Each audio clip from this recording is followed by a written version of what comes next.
નમસ્કાર, હું છું પ્રિયા અને તમે જોઈ રહ્યા છો જનતા કી જાણકારી ન્યૂઝ।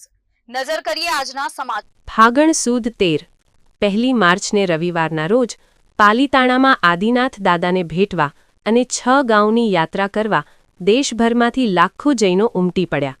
મૂળ હમીરપર તારાપર કચ્છના પરંતુ હાલમાં મુંબઈ અને માંડવી કચ્છમાં રહેતા બોરીચા પરિવારે સતત 5મા વર્ષે પદયાત્રીઓનો પાલ ભક્તિ દ્વારા લાભ લીધો।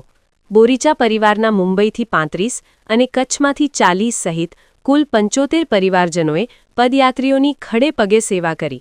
જૈન સમાજના અતિ પવિત્ર અને પ્રાચીન મહાતીર્થ પાલીતાણામાં આદિનાથ દાદાને ભેટવા અને 6 ગામની યાત્રા કરવા ફાગણ સુદ 13 1 માર્ચને રવિવારના રોજ દેશભરમાંથી લાખો જૈનો પાલીતાણા ઉમટી પડ્યા હતા।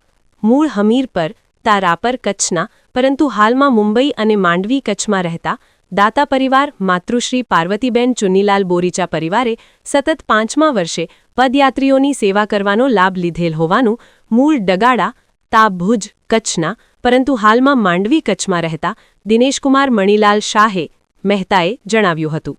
બોરીચા પરિવારના મુંબઈથી 35 અને કચ્છમાંથી 40 સહિત કુલ 75 પરિવારજનોએ પદયાત્રીઓની ખડે પગે સેવા કરી હોવાનું દાતા પરિવારના નરેન્દ્રભાઈ ચુનીલાલ બોરીચાએ જણાવ્યું હતું।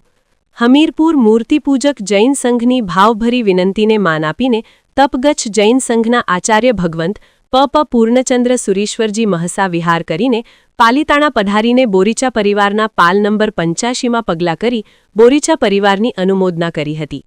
ગુજરાત રાજ્યના પૂર્વ નાણામંત્રી બાબુલાલભાઈ મેઘજીભાઈ શાહે પાલીતાણા આવીને બોરીચા પરિવારના પાલની મુલાકાત લઈ સમગ્ર વ્યવસ્થા નિહાળી બોરીચા પરિવાર સેવાભાવનાની સરાહના કરી અનુમોદના કરી દાતા પરિવારના નરેન્દ્રભાઈ ચુનીલાલ બોરીચાને અભિનંદન પાઠવ્યા હતા।